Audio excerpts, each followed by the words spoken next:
तो पहले जरूर सोचें कि आप निभा पाते हैं या नहीं। कहने का तात्पर्य है जो निभा लेता है क्या हो जाता है, उसके कर्म बंधन कट जाते हैं। अगर जो नहीं निभा पाता, नियम अगर उसने पाले ही नहीं, तो क्या हो जाता है उसके साथ? उस व्यक्ति को खुद बताया कि अगर उसने नियम नहीं पाले जाएंगे तो मुसीबत में भी पड़ सकता है।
लागू करता है, कोई नियम लागू करता है अपने पर कि चूल्हा भोजन नहीं छोड़ना चाहिए। कहते हैं कि वही कभी भी ऐसे छोटे छोटे आप नियम लो, उसके ऊपर दृढ़ लो कि आपके अंदर कितनी क्षमताएं हैं। ऐसे ही आपके जीवन के अंदर क्षमताएं बहुत हैं, बहुत क्षमताएं आपके जीवन के अंदर कि आप कुछ भी कर सकते हैं।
आपके समक्ष रखने का यथासंभव यथाशक्ति प्रयास करें।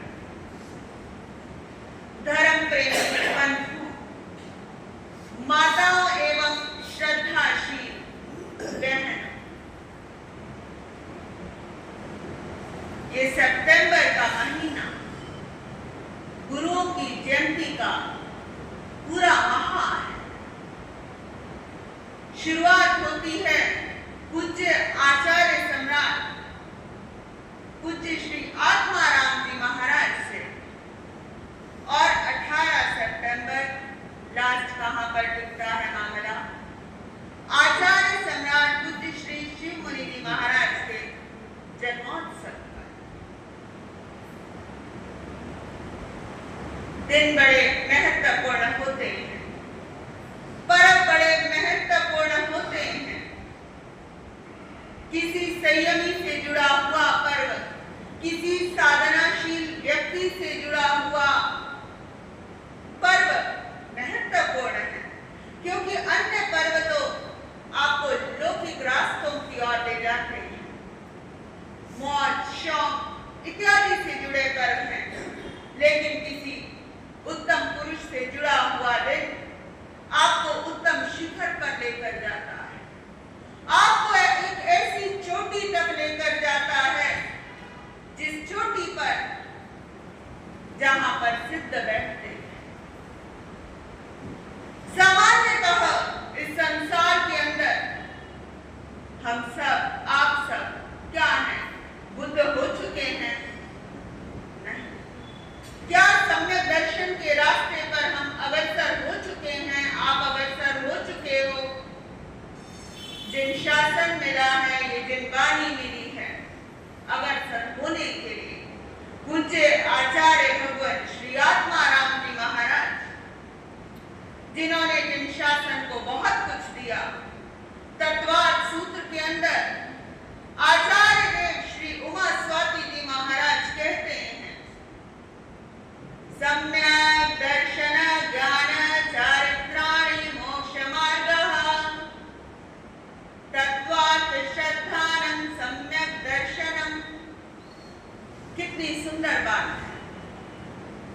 जो सम्यक दर्शन, सम्यक ज्ञान और जो सम्यक चारित्र का रास्ता है, जो इसे फॉलो करता है, जो इस ट्रैक पर चलता है, वो अपनी डेस्टिनी को अचीव कर लेता है, अपनी मंजिल को प्राप्त कर लेता है। अब मंजिल हमारी कहाँ है?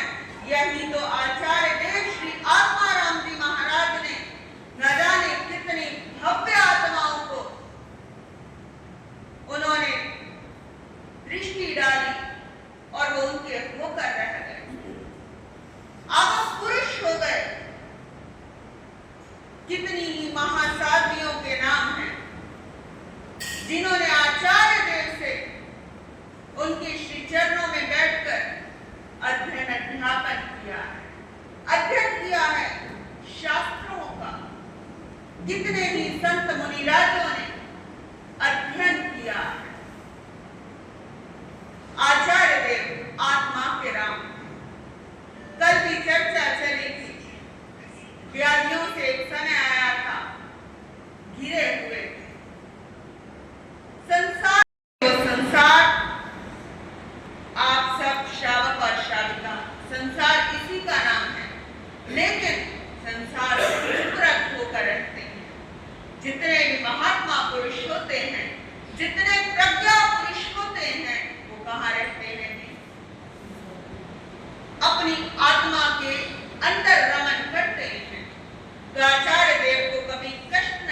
गुरुकुल की मैं बात कहूं, पुराना जमाना था, बड़ी समस्या थी। संत समाज के अंदर पढ़ाई इतनी नहीं थी, केवल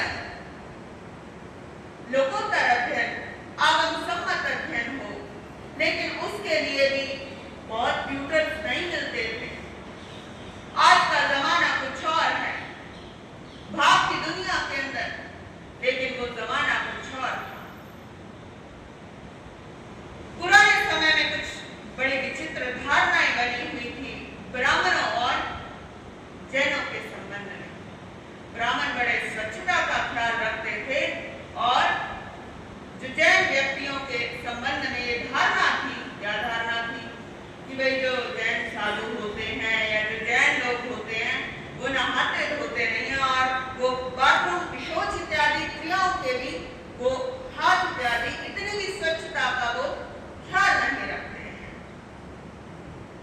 तो आचार्य भगवत के पूज्य गुरुदेव श्री जी ने सोचा कि भाई मुनि जी को बड़ी रुचि है संस्कृत के अध्ययन की, तो उन्होंने सोचा कि मैं अपने शिष्य को थोड़ा उच्च कोटि का विद्वान बनाऊं। हर पेरेंट्स का एक ख्याल होता है, ड्रीम होता है कि मैं अपने बच्चे को ये बनाऊं, वो बनाऊं। ऐसे गुरुओं के भी ख्याल होते हैं। सोचा, गुरुकुल के अंदर बात की, उन्होंने कहा कि आ जाए। चले गए आचार्य देव, लेकिन जितने भी ब्राह्मण वर्ग के लोग बैठे थे, जैसे छुआछूत का व्यवहार होता है ना, उनके साथ ऐसा छुआछूत का व्यवहार होने लगा कि भाई दूर दूर दूर। इस तरीके से उनके साथ बड़ा विचित्र व्यवहार हुआ, आश्चर्यजनक व्यवहार हुआ। लेकिन आचार्य देव ने पूज्य गुरुदेव को आकर तो जैसा भी था बताना ही था, बताया, लेकिन मन के अंदर बड़ी गहरी चित्त समाधि थी। चित्त समाधि उसी के होती है जो महान होता है, जो आत्मा का रथिक होता है, जो आत्मा पुरुष होता है, जिसकी प्रज्ञा जाग जाती है। बुद्धि आपके पास भी होगी, बुद्धि इनके पास भी होगी, बुद्धि महापुरुष के पास भी होगी, लेकिन जो प्रज्ञा होती है वही जागरण का केंद्र बनती है। जो प्रज्ञा होती है वही जागरण का केंद्र बनती है। बुद्धि सबके पास है, बुद्धि एक सामान्य इंसान के पास भी है, लेकिन प्रज्ञा उसी की जागती है जो होश को साधता है, जो जीवन के अंदर महान होता है। जैसा भी हुआ, आचार्य भगवान ने हिम्मत न हारी। आचार्य भगवान ने क्या करना शुरू कर दिया। प्रारंभिक दिन थे उनके वाणी को लिए हुए। उन्होंने क्या किया, जैसे गुरुकुल सामान्यतः खुले होते हैं, अब आजकल तो थोड़े मॉडिफाई हो गए हैं, मॉडर्न टेक्नोलॉजी के साथ बन चुके हैं। तो आचार्य भगवान ने क्या किया, बाहर बैठना शुरू कर दिया गुरुकुल। अब पंडितों का जो पांडित्य है वो तभी साधा जाता है जब उच्चारण शुद्ध हो और लय हो और तेज आवाज हो। अब देखो, ब्राह्मणों को क्यों अधिक खाना, मतलब गरिष्ठ भोजन वो क्यों लेते हैं, जिससे उनकी जो बुद्धि के जो स्नायु है, जो अंदर का सिस्टम है, वो कैसा ना हो जाए जी, सूख ना जाए। वहां पर नृत्य की मेधा को जागृत करने के लिए आयुर्वेद के ग्रंथों में आया है, मेधा को यदि जागृत करना है या मेधा को विकास करना है तो नृत्य इत्यादि लेना अनिवार्य है। गौतम स्वामी ने भगवान से पूछा, कोई कहता है कि भाई स्निग्धता वर्जित है, स्निग्धता यानी सूखापन वर्जित है। कोई कहता है, आप कभी कहते हो कि भाई व्रत लेना चाहिए, तो क्या करना चाहिए? तो पूज्य भगवान महावीर स्वामी, जिन्हें जगत वत्सल कहूं या विश्व वंद्य कहूं, उन्होंने क्या कहा जी, क्या करना चाहिए? कभी ले लो, कभी छोड़ दो। किसी भी चीज को परमानेंटली नहीं, कभी ले लो, कभी छोड़ दो। ऐसा शास्त्र के अंदर वर्णन आया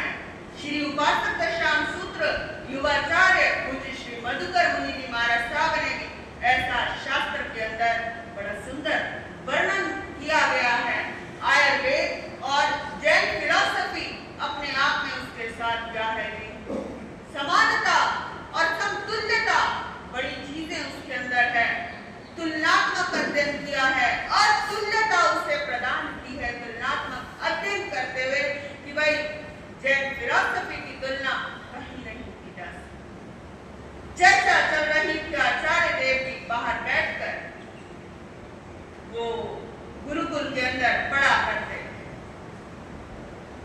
कितना उनके साथ कैसा व्यवहार हुआ, लेकिन फिर भी जो संस्कृत उनकी थी,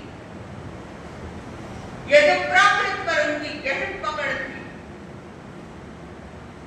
यह जितना उन्होंने गहरा शोध जैन शास्त्रों के संबंध में किया। पूज्य गुरुजन इत्यादि फरमाया करते थे कि यदि किसी को कोई शास्त्र का स्वाध्याय करना है, इसका लो आचार्य सम्राट पूज्य श्री आत्माराम जी महाराज का ही आप अध्ययन करो। यदि किसी अन्य पाठक का भी लेना पड़े, समस्या नहीं है, लेकिन जो आपको उसमें से सहजता से, मनोवैज्ञानिक ढंग से, वैज्ञानिक ढंग से जो आपको समझ में आएगा, वो गहरा समझ में आएगा। आचार्य भगवान को लोग चलती फिरती लाइब्रेरी कहा करते हैं। आज भी बहुत सारे संत ऐसे हैं जिन्हें 32 संपूर्ण 32 याद है, लेकिन गौरी 32 याद करने मात्र से भी कुछ नहीं होने वाला है जब तक उसके अंदर आचरण नहीं हो, जब तक एक एक सूक्ति को, एक एक फूल के गुलदस्ते को जब तक हम गहरे से अनुप्रेक्षा नहीं करेंगे, यानी गहरे से अपनी आत्मा की साक्षी से उसको निहारेंगे नहीं। आत्मा की आवाज आत्मा ही सुनती है। जिस दिन आपकी आत्मा की आवाज आत्मा सुनने लगे, तो उस दिन तुम सब भी आत्मा के राम हो जाओगे। जो भी महापुरुष होते हैं, महापुरुष की एक निशानी है, एक लक्षण है। वो लक्षण ये है, महापुरुष को जीवन के अंदर कष्ट सहने पड़े, जैसे आचार्य भगवान श्री आत्माराम जी महाराज ने। पूज्य श्री ज्ञान मुनि जी महाराज साहब, जो उनके एक शिष्य हैं, उनका भी क्या सौभाग्य रहा होगा। गुरुदेव क्या हुए, आचार्य हुए, और पोता भी क्या हुआ जी, यानी ज्ञान मुनि जी महाराज साहब के शिष्य भी क्या हुए, आचार्य हुए, यानी दादा और पोता दोनों ने ही जिन शासन के अंदर श्रवण संघ के दैदीप्यमान नक्षत्र बने, श्रवण संघ को इन महापुरुषों ने बहुत कुछ दिया है। महावीर की पाठ परंपरा के बाद जो ये श्वेतांबर स्थानकवासी परंपरा है, ये सब श्रवण संघ का ही हिस्सा है। समय के साथ साथ किसी का घर अलग हो जाता है, किसी का फ्लैट अलग हो जाता है, बस बात इतनी सी है। तो अब आप और हम सब मिलकर पूज्य गुरुदेव की यशोगाथा गाएंगे।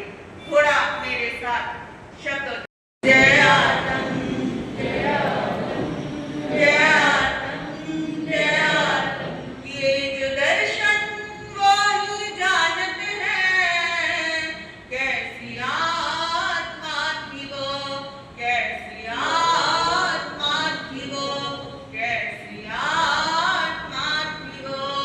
दिव्य सादगी थी, मूरत प्रज्ञा थी, मुश्किल को नहीं देखा, हिम्मत वो नूरानी थी, हिम्मत वो नूरानी थी।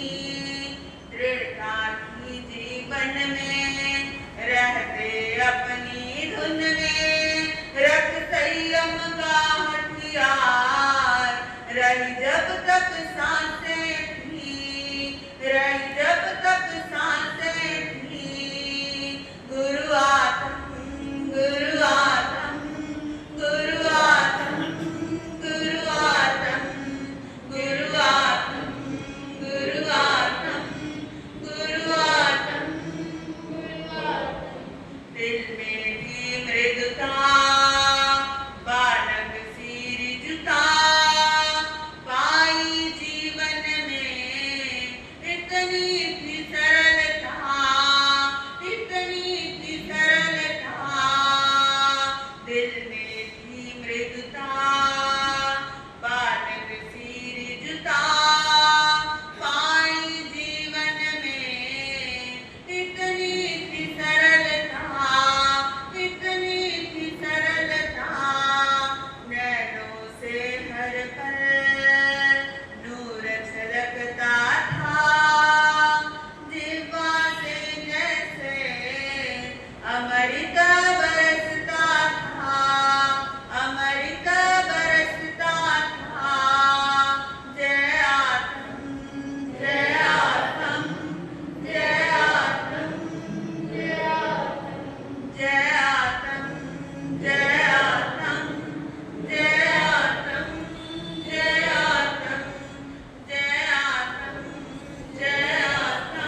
प्रथम पटल